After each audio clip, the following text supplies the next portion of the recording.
History doesn't always speak clearly, but in the shadows, it whispers truth. When Liberty enlightening the world arrived in New York Harbor on June 17, 1885, the statue didn't yet have a pedestal on which to stand.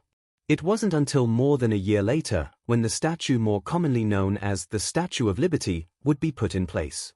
To celebrate its dedication on October 28, 1886, 1 million New Yorkers attended parades both on land and water. This was no surprise to the sculptor, Frenchman Frédéric-Auguste Bartholdi. He had selected the site on which she would stand specifically because people on every entering ship would see the statue. Bartholdi called this location, now known as Liberty Island, the gateway to America. Despite her wait for a home, both American and French citizens had seen parts of the Statue of Liberty for at least a decade before her placement. The arm holding the torch was shown at the 1876 Centennial Exposition in Philadelphia, while her head and shoulders were displayed at the 1878 Paris Universal Exposition. Whether in parts or in her entirety, the mysterious woman with a 3'8" nose and 2'6" eyes looked familiar to many Americans. However, her origin story wasn't well known. Early on, people wondered whose face had become the personification of life, liberty, and the pursuit of happiness. Even 100 years after the arrival of the Statue of Liberty, and after the information was readily available, the internet became rife with claims that its true model was a woman whose first husband was one of America's great inventors and her second husband was European royalty. Alas, this isn't the case, but the true story does involve ancient history and strong family ties to the sculptor. Decades before he began to sketch his most famous work, Bartholdi researched the Colossus of Rhodes, a statue believed to be over 100 feet tall and considered one of the 7 wonders of the ancient world. He looked to the Colossus for inspiration when he hoped to design a statue for the entrance to the Suez Canal in Port Said, Egypt. His plan was to sculpt a robed female bearing a torch to guide ships. Bartholdi called this statue, which was never built, Egypt carrying the light to Asia. Historians believe these same sketches were used at the start of Bartholdi's work for the statue in New York Harbor. The two are remarkably similar, though the fella, or peasant woman, shown in the early sketches is Middle Eastern and doesn't wear a crown. In truth, most historians think Bartholdi used his mother, Augusta Charlotte Bartholdi, as a model for the Statue of Liberty. In 1876, Bartholdi introduced a French senator to his mother, and the senator remarked that she looked like the statue.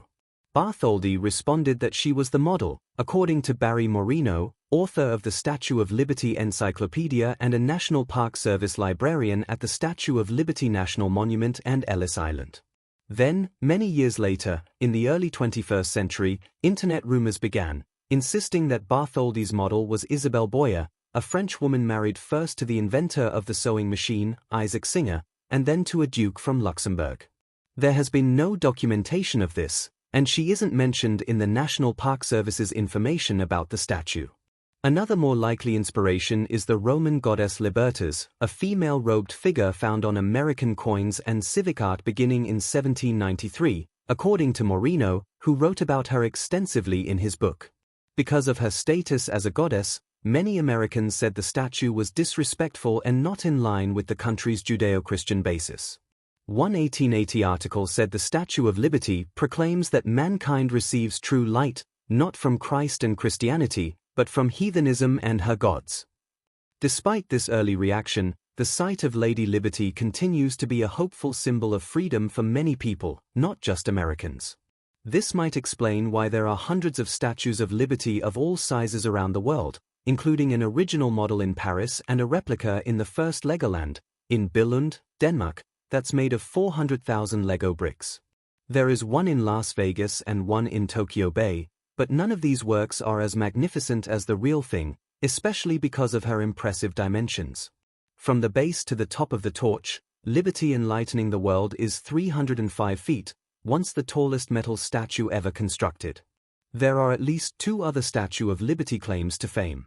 Gustave Eiffel, engineer of the Eiffel Tower, designed the interior armature of Lady Liberty, helping to prove that the Paris monument could be safely constructed. The statue had to support its own weight, handle the extreme weather of New York, and not create electrical charges because of its interaction with water. Eiffel's team first built the statue in France, then dismantled it for its journey to New York.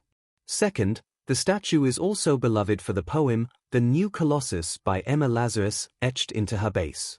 For decades, it seemed to speak directly to each of the over 12 million immigrants, future Americans who passed through the immigration tests and inspections at Ellis Island, leaves traces in the Liberty Island. We follow them at Shadow Time History.